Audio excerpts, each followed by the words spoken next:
Muy buenas tardes a todos.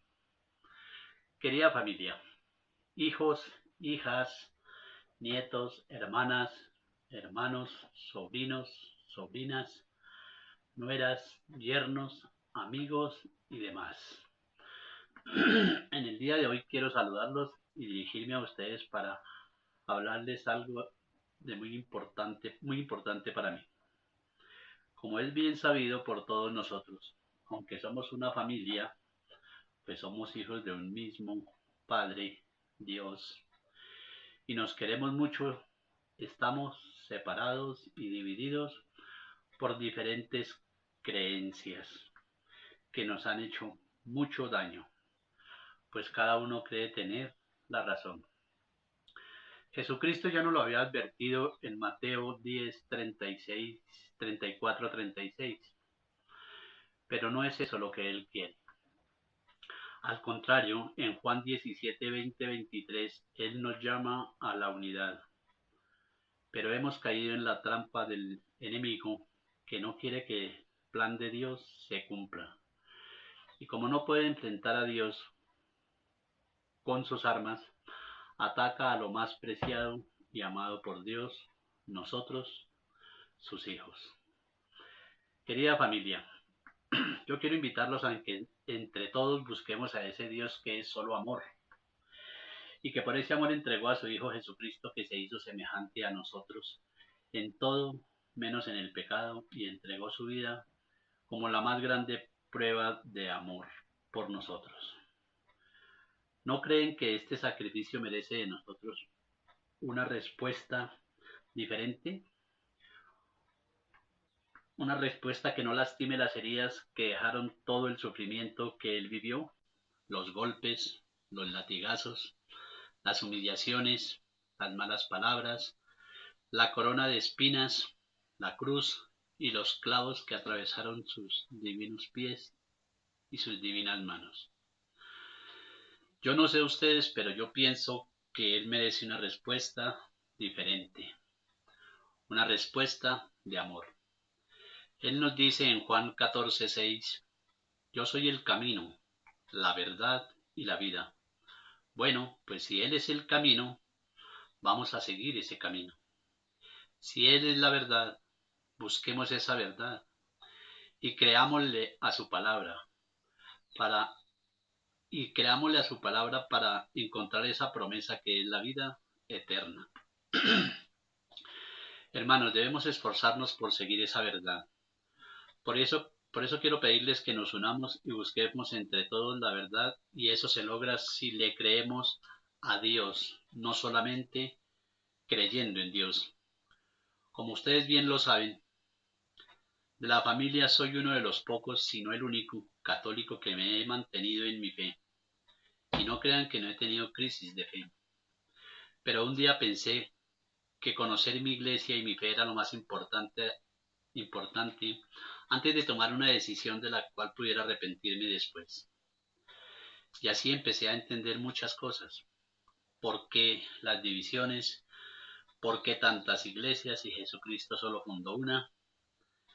Y buscando me fui enamorando de la palabra de Dios y encontré respuestas a todas esas dudas. Por eso hoy yo quiero decirles a ustedes y al mundo entero, si es posible, por qué soy católico. Y no soy católico porque sí. Me pueden decir usted por qué es católico, pero no les puedo decir yo soy católico porque sí, porque nací así, porque mi papá era católico, sino porque tengo argumentos bíblicos que me respaldan para sustentarlo. Porque en las Sagradas Escrituras están las respuestas para todas las preguntas malintencionadas de algunas personas. Por eso quiero compartirles este video con una enseñanza que espero sea de mucha bendición. Y empecemos a aclarar nuestras dudas y así entrar todos en un estudio bíblico para bien de todos. Los quiero mucho. Dios los bendiga. Hay otra cosa. No crean que esto es cosa del encierro, del coronavirus, de este tiempo que hemos estado sin hacer nada. No.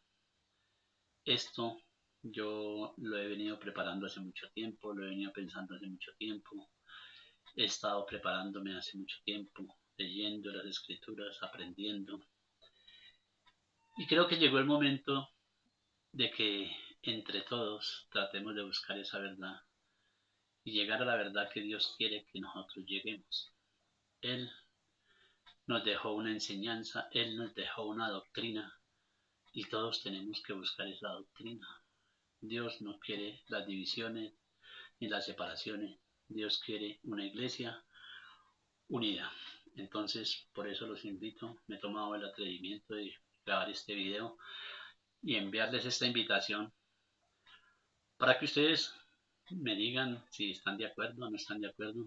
Si están de acuerdo, qué bonito que entre todos busquemos qué es lo que Dios quiere para todos nosotros, qué es lo que Dios ha buscado siempre, por qué nosotros, unos nos vamos para un lado, otros para otro, si Dios dejó una doctrina, qué está pasando. Pongamos de nosotros, entreguémosle el corazón al Señor, entreguémosle nuestra mente, nuestro corazón, nuestra vida y dispongámonos a escuchar su palabra.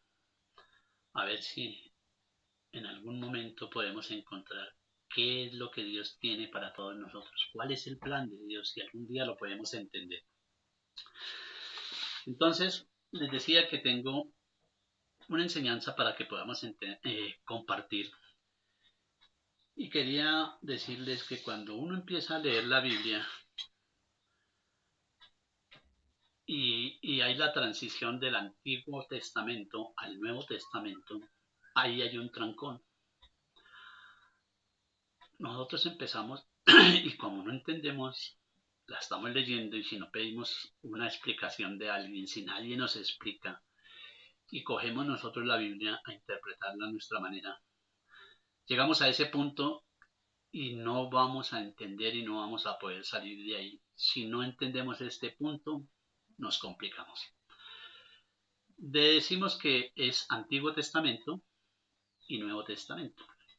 O sea, ¿qué quiere decir? Que hay una frontera, hay una línea que es como cuando usted y yo llegamos a una frontera, es un punto neutro, pero usted sabe que de aquí para allá hay unas costumbres, una cultura, unos dialectos, un idioma, unas leyes que debemos de cumplir. Y de esta línea para allá vamos a encontrar costumbres, leyes, dialectos, idiomas y leyes que tenemos que cumplir de aquí para allá. Y esas leyes que hay de aquí para allá no funcionan acá. Y las de aquí no funcionan acá. Entonces, tenemos que tener claro que el Antiguo Testamento se quedó en el Antiguo Testamento y que nosotros empezamos un Nuevo Testamento con unas nuevas normas, con unas nuevas leyes, con unos nuevos mandamientos. ¿Quién lo digo? ¿Lo digo yo? No. Quiero que todo lo que hablemos lo hablemos con la Biblia. Entonces, el día de hoy tenemos un tema muy interesante para nosotros los cristianos. Pues nos habla de la transición de la antigua a la nueva alianza. Y es muy importante conocer este tema para así poder entender los demás temas que vendrán a continuación, que espero que los podamos entre todos tratar de entenderlos entre todos y que nos queden claros. Si no aclaramos esta parte, va a ser muy difícil de que podamos entender la Sagrada Escritura.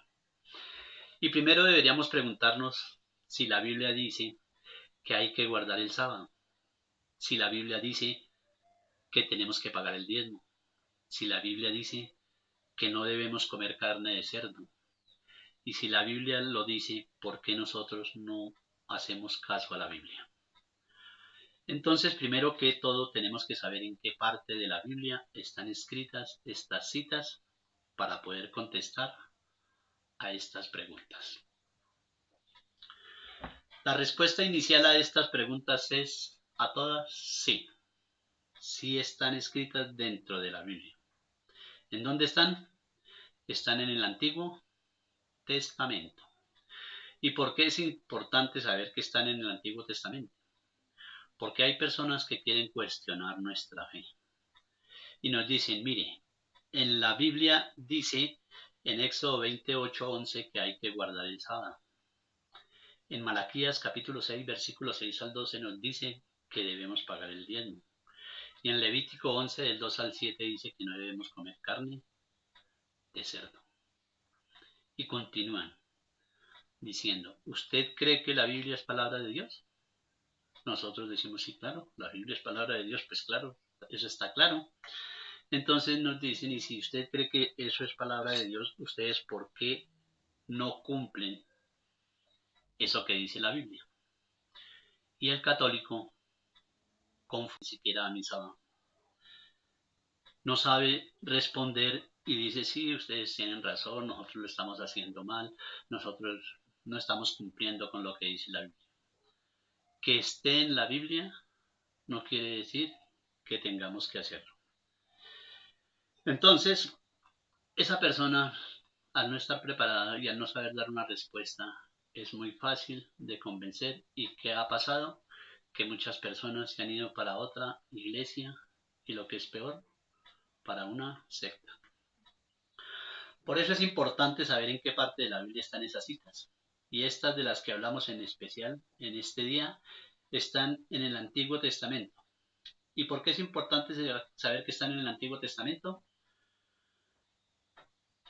Porque en el Antiguo Testamento Dios hace un pacto con el pueblo judío. Pero resulta que nosotros no somos judíos. Resulta que nosotros somos gentiles. Y el pacto era con el pueblo judío. Entonces viene Jesús y hace un nuevo pacto, no solo con los judíos, sino también con los gentiles.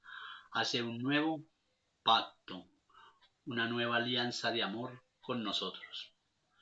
Por eso, ese pacto que es con los judíos, esa ley anterior, la ley del diezmo, la ley del sábado, la ley de no comer carne de cerdo, era una ley que se aplicaba solo para los judíos. ¿Vamos bien? Vamos bien. Entonces tenemos que entender la historia de la humanidad. Y la historia de la humanidad ha tenido varios cambios. Va a empezar a aparecer esa palabra, cambios. Entonces, dice que la historia de la humanidad ha tenido varios cambios desde el punto de vista de la perfección.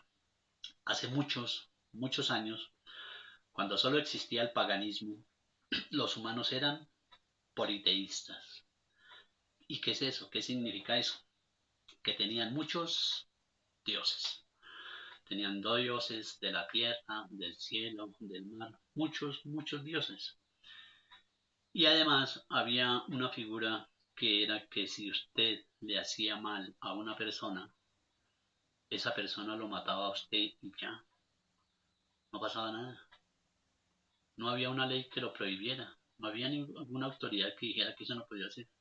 Usted le hacía mal a alguien y esa persona lo mataba y ya.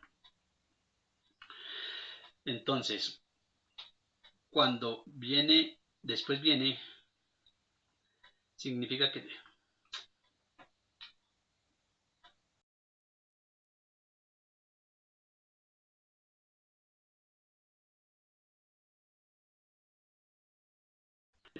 la tecnología es un poquito bien complicado. Entonces decíamos que ese pueblo era politeísta y que tenía muchos dioses y que había también una figura que si usted le hacía mal a una persona, esa persona lo mataba y no pasaba nada.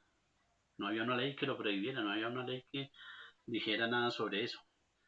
Entonces después viene Dios en el Antiguo Testamento y de todos esos pueblos escoge un pueblo, el pueblo judío, y hace un pacto con ese pueblo, con el pueblo judío.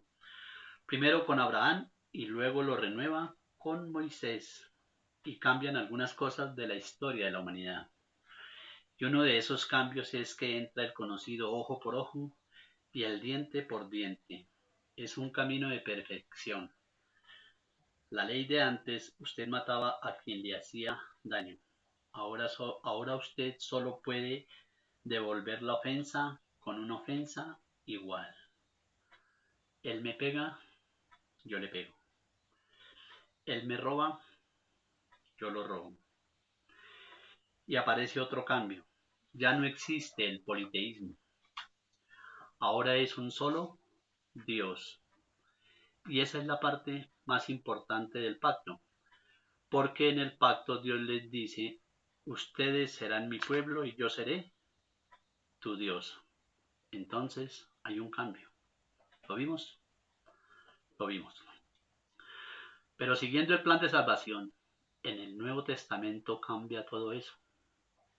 El ojo por ojo y el diente por diente Jesús lo cambia y nos dice en Lucas capítulo 6 versículo 29, si te dan en una mejilla pon la otra mejilla, si te quitan la camisa dales también la capa. Entonces vemos un cambio en la humanidad y vemos que con Jesús viene la perfección. Respecto a un solo Dios, sigue siendo un solo Dios, solo que ahora se manifiestan tres divinas personas, Padre, Hijo y Espíritu Santo. Entonces podemos ver que entre estos mundos de alianzas hay una superación, hay una mejora. Pero alguien me puede decir, entonces ustedes desprecian el Antiguo Testamento. No, nosotros no despreciamos el Antiguo Testamento porque sigue siendo palabra de Dios. Y sin embargo en esta historia que acabamos de ver hay cambios y vamos a ver unos ejemplos. Con ejemplos nos entendemos mejor.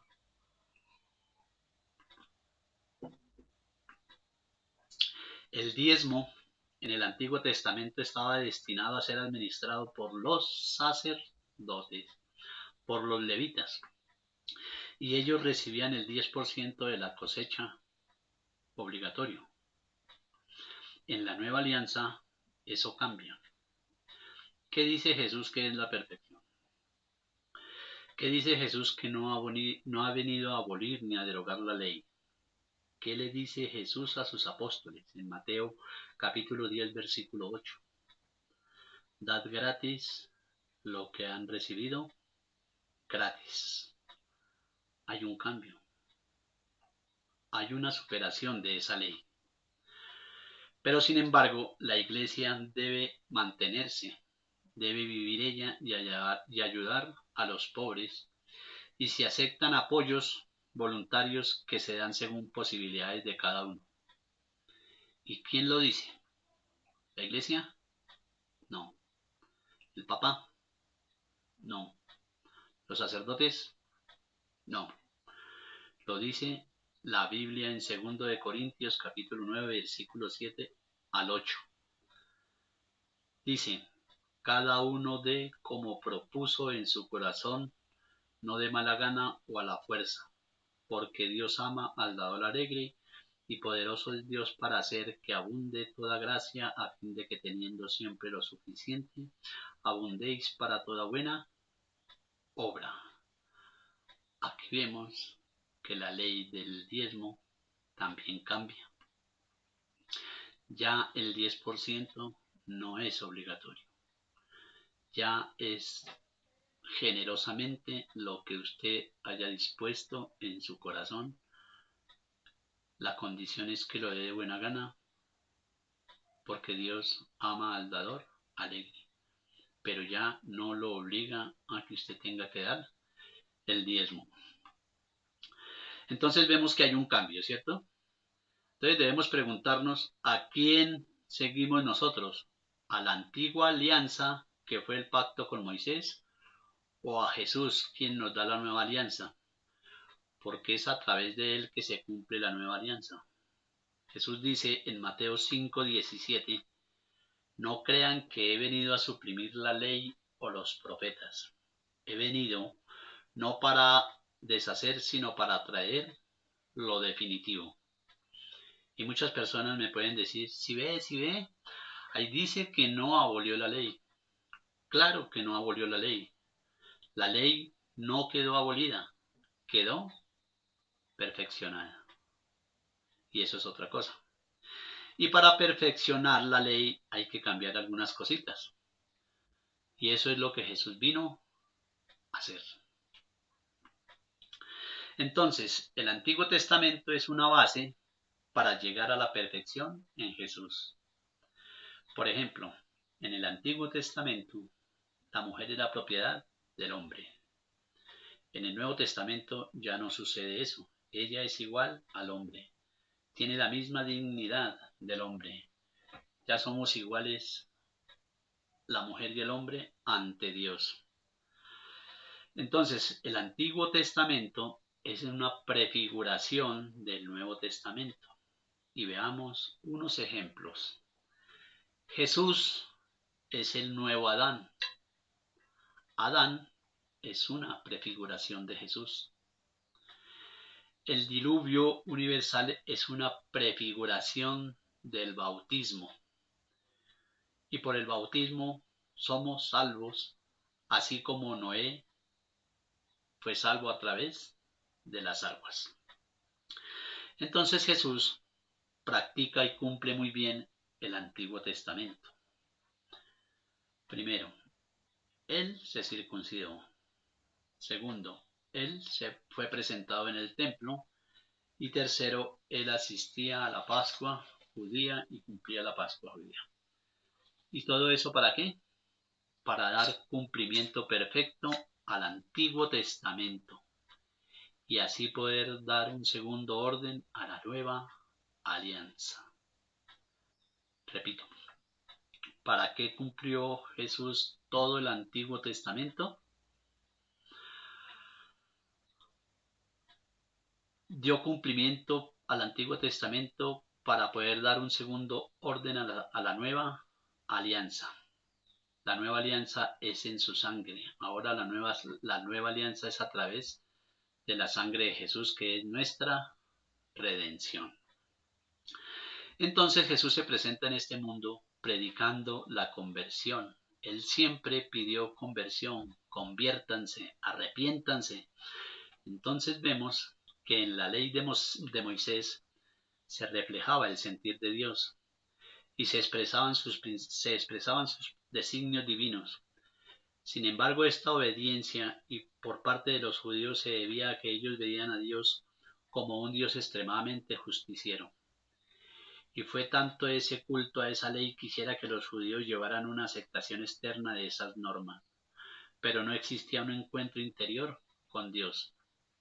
Y el pueblo se desilusionaba porque la religión de los judíos los ataba a legalismos de hombres más que a acercarse a Dios.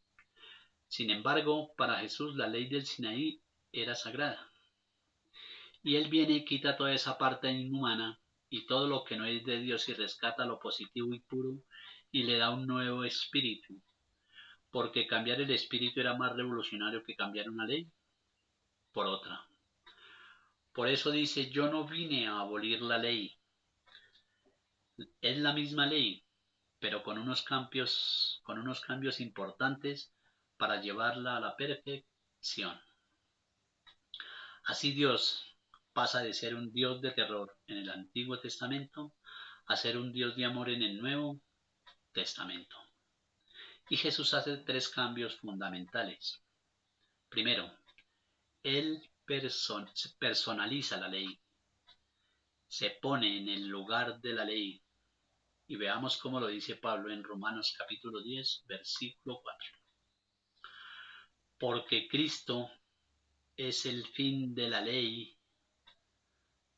Repito, porque Cristo es el fin de la ley para justicia a todo aquel que cree.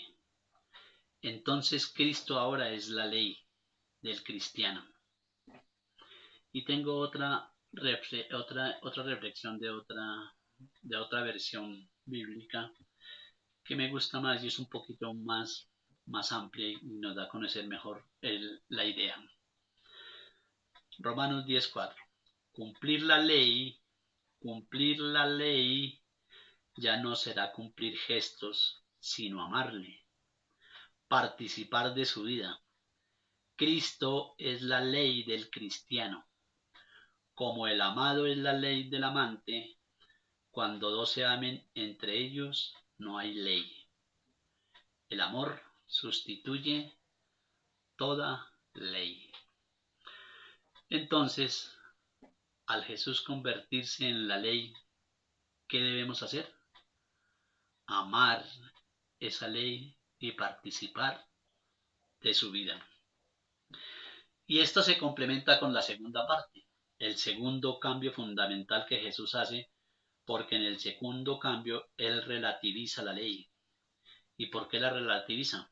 Porque esta era esclavizante y Jesús somete la ley al relativismo del amor.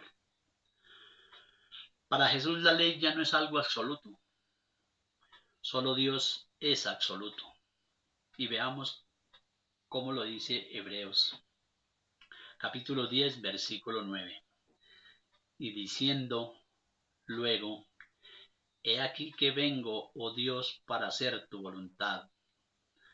Quita lo primero para establecer esto último.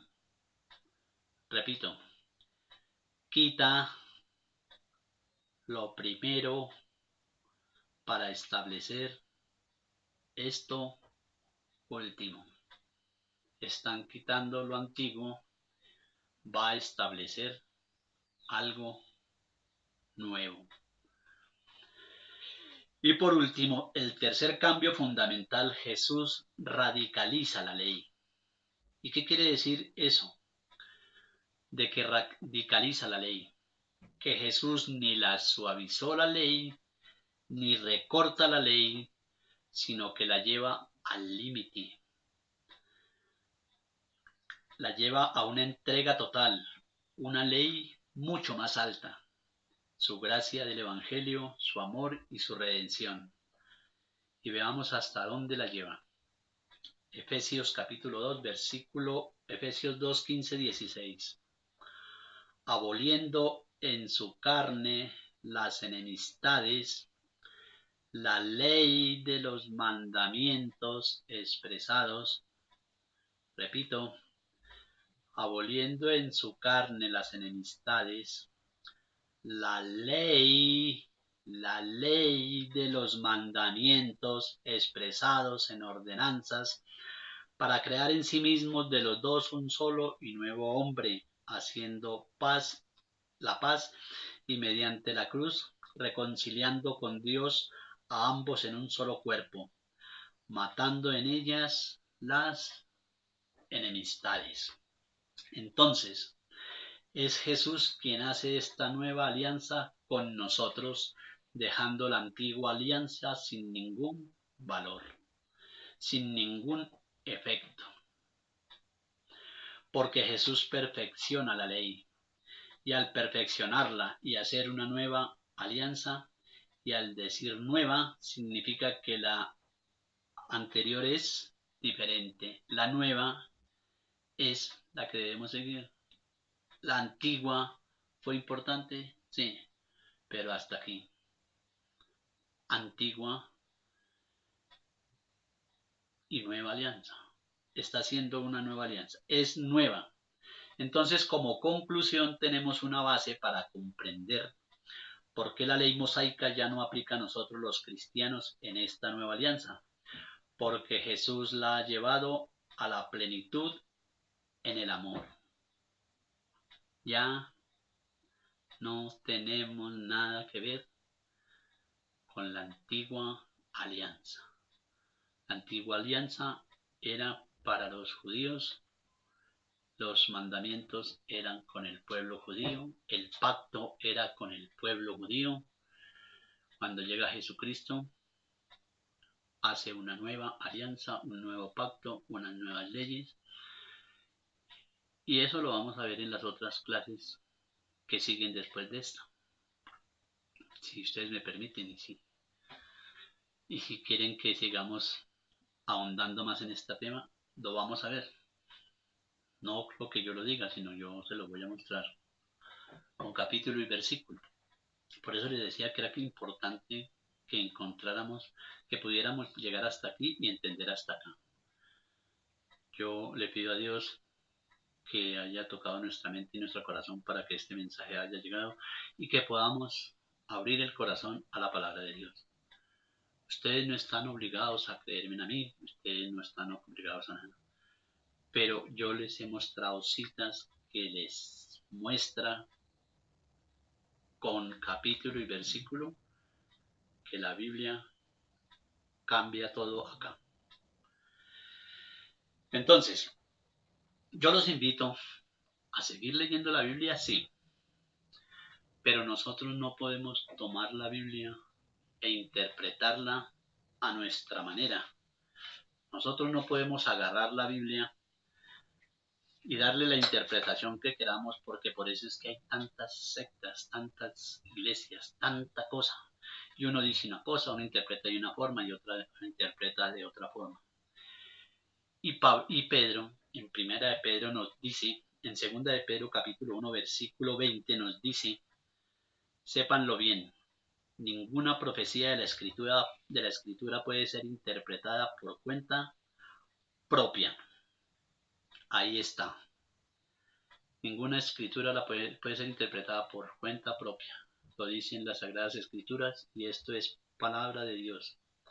Pero nosotros podemos decir, pero ¿y por qué no? ¿Por qué no la puedo interpretar yo?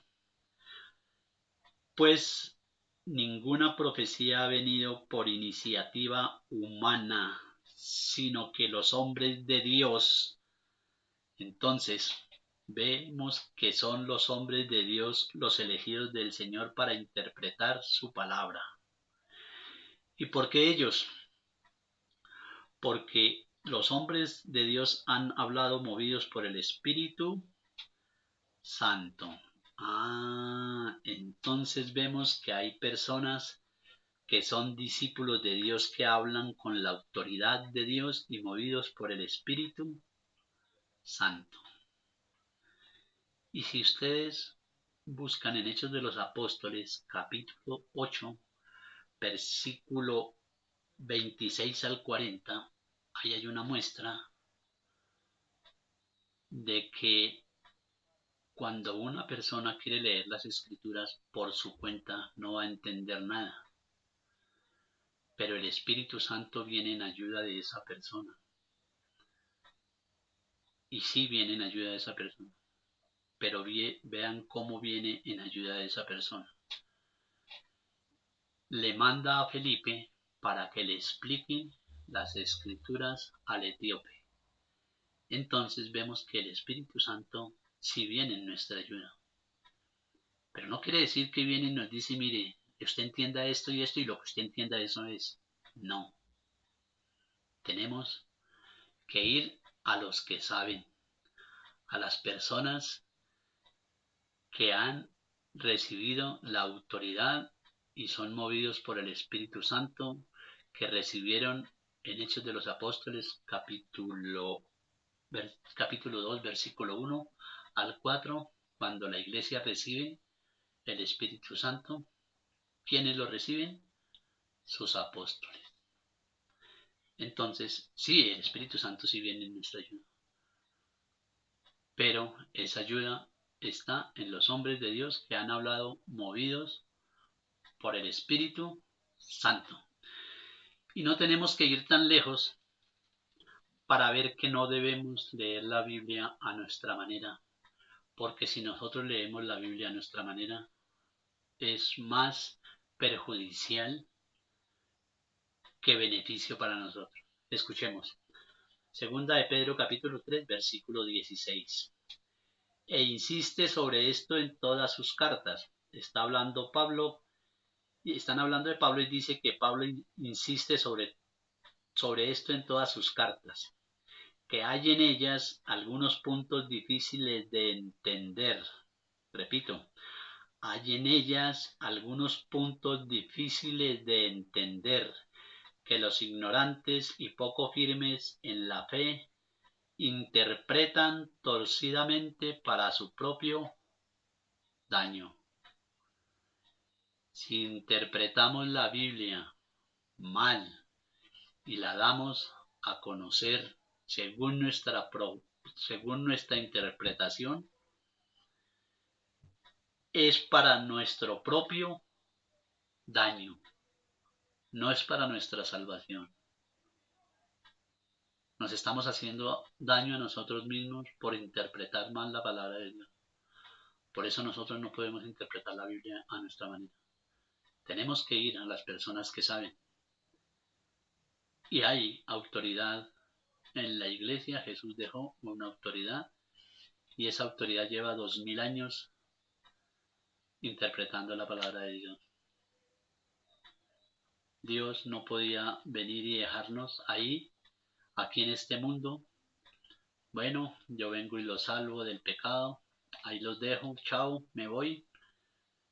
Ahí están las escrituras, yo les voy a dejar unas escrituras. El que encuentre el camino, allá lo espero. Dios dejó una enseñanza, Dios dejó un camino, Dios dejó una verdad. Ese camino y esa verdad es el que debemos seguir. Y sigue, dice que hay en ellas algunos puntos difíciles de entender que los ignorantes y poco firmes en la fe interpretan torcidamente para su propio daño, como hacen también con las demás escrituras. O sea, no solamente con las cartas de Pedro, las de Pablo, perdón, las interpretan torcidamente, sino con las demás escrituras, o sea, con todas las escrituras. Yo sé que hay cosas muy fáciles de entender en la Biblia. Hay cosas que son fáciles si no las entiende bien, pero lo que dice aquí es cierto. Hay cosas muy difíciles de entender. Entonces, y si las entendiéramos y dijéramos esto así no pasa nada, pues ¿cuál es el problema? Pues no pasa nada. Pero la misma Biblia nos advierte para nuestro propio daño. En otras partes dice para su propia perdición. ¿Sí? No dice para nuestra salvación. Entonces tenemos que tener cuidado. Entonces, querida familia, yo con mucho cariño comparto con ustedes estas enseñanzas y en ellas trato de mostrar yo por qué sigo en mi fe. Y bueno, hasta ahora estamos empezando, son muchos temas, muchas cosas que van a confirmar lo que yo les digo. Yo no les puedo decir esto es así, esto es así. Si no les muestro capítulos y versículos, ustedes no me van a creer. Y es muy posible que ni con capítulos ni versículos me crean. ¿Sí? Pero yo no puedo hacer más. Yo lo único que puedo hacer de pronto es mostrarle capítulo y versículo. El creer o no creer ya es cosa suya. Ya es cosa de usted con Dios. Porque Dios dice, el que es de Dios escucha la palabra de Dios. Querida familia, gracias y por permitirme compartir con ustedes esto. Gracias por escucharme. Gracias por tolerarme. Y yo le pido a todos que ojalá que podamos por este medio, poco a poco vamos uniéndonos y vamos mirando, vamos aprendiendo. Nadie nació aprendido, todos hemos tenido que buscar, ¿sí? No creamos a todos, no les creamos a todos, creamos a lo que diga la palabra de Dios. Hay muchas personas con muchos otros intereses que pueden estar haciendo cosas que no son, pero nosotros, Dios nos dio una inteligencia y tenemos que poner a funcionar esa inteligencia que Dios nos da. Y tenemos que buscar esa verdad. Y aquí está, aquí está, aquí está. Se lo aseguro, aquí está. Lo que usted quiera saber, aquí está. Tenemos que buscarlo. Pero, y bueno, pueda que lo encontremos. Lo difícil va a ser creer, porque hay cosas que por más que la gente las lee, no las cree. No las quieren creer. Y aunque lo leen 2, 3 o 5 veces y no lo quieren creer. Entonces yo quiero que ojalá podamos llegar a ese entendimiento que es lo que Dios quiere. Llegar a eso que Dios nos dice en Juan 20:21 y que la palabra que Él nos da acá se haga vida. Que nos dice que todos sean uno como tú, Padre, estás en mí y yo en ti.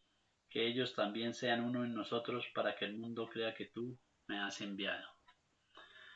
Y con esta cita terminamos, querida familia. Les agradezco por el tiempo que, que me escuchan.